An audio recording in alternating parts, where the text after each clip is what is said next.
This week on Transworld Sport. It's like dodgeball meeting lacrosse. We're in Scotland to try our hand at VX.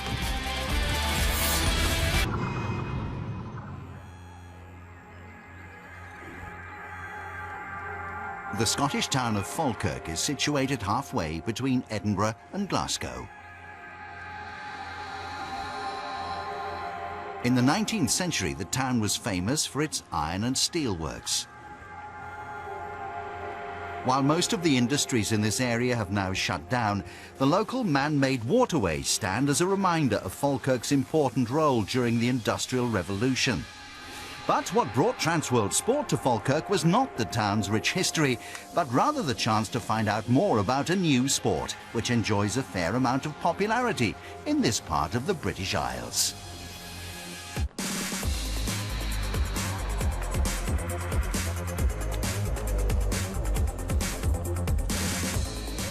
I always describe it as dodgeball and lacrosse because there's no real other way, and at the same time it's nothing like them. It's a dodgeball based game that's used a stick that looks very much like a double-ended lacrosse stick, if you like. It just immediately prompts lots of questions for like dodgeball the movie and what you're throwing at people with a stick. But I always end it with, you need to go on my Facebook and have a look at all the photos or Google it. VX, formerly known as rocket ball, is a sport which began 8 years ago in the English county of Yorkshire. A two-ended stick called a V-sticks is used to scoop up balls from the floor and throw them. Players dribble by bouncing the ball or throwing it from one end of the stick to the other. Points are scored for hitting an opponent with a ball. A mixed-gender sport, the two main formats are one-on-one called V2 and the five-player team version V5. The CEO of VX Scotland, Gordon Archibald, co-founded the Falkirk Cannons Club in 2009 and was part of the team that represented Scotland at the inaugural World Championships back in 2007. There was India, Pakistan, England and Scotland. And nobody held much hope out for Scotland because they're the only team with a mixed team, and actually we won that first tournament. Since then, the sport's kind of grown over the years. We're the only team at the minute in Scotland, but we have somewhere in the region of about 45 players playing in our club. So it's growing week on week.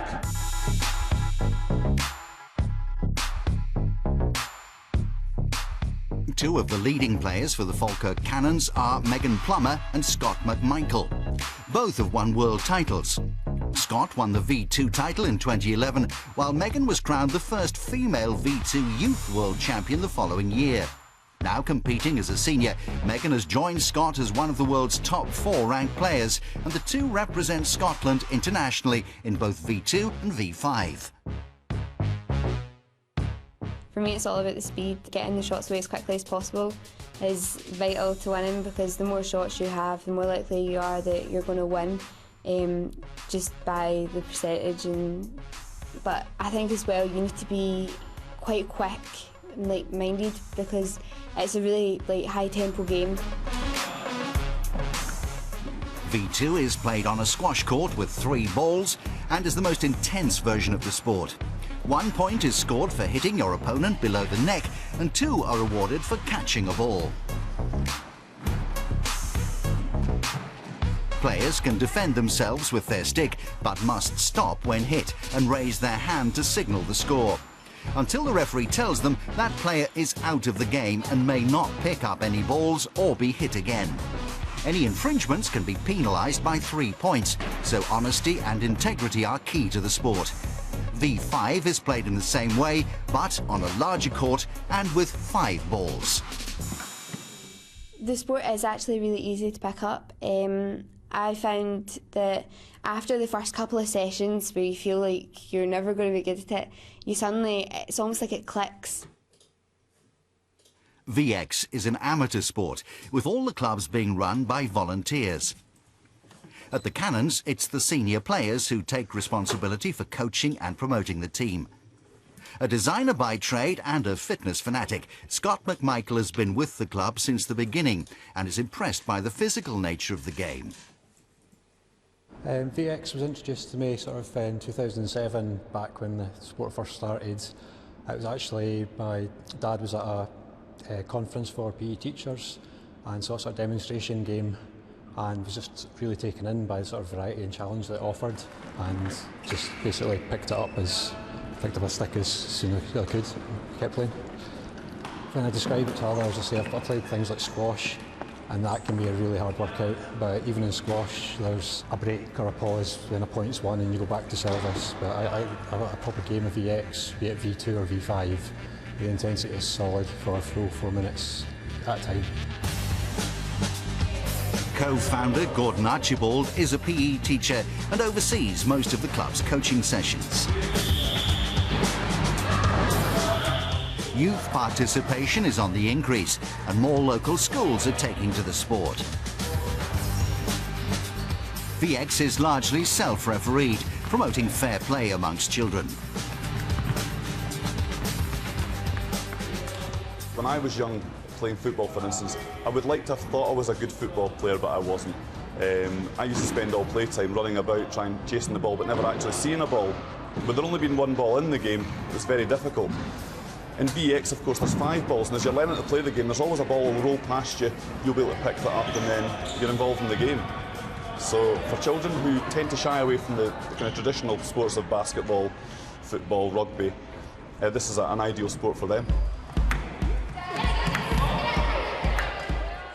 As more people discover and start to play VX, competition for places on the Scottish national teams is on the increase.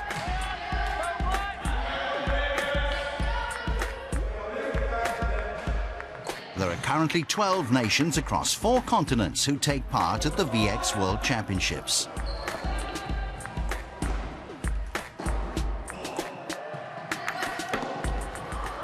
Every year when we've gone to a World Championship, it just gets quicker, more relentless. The technique on display, and so at the age I'm at, it's great to see the youth, because the actual skill level that they're coming through, it's a completely different game now than it was in 2007. Since beginning life in the UK 9 years ago, VX is now played in countries as far away as India and the United States. For the practitioners of this sport, Olympic inclusion may be an unrealistic hope, but there's certainly no harm in dreaming big. Well, I'd like to see it hopefully one day in an Olympic Games. That'd be pretty awesome. And I think that as a sport, it's amazing for spectators because it's so fast and so intense and exciting that it would do amazing on like the world stage and somewhere like the Olympics. So hopefully one day you'll see it.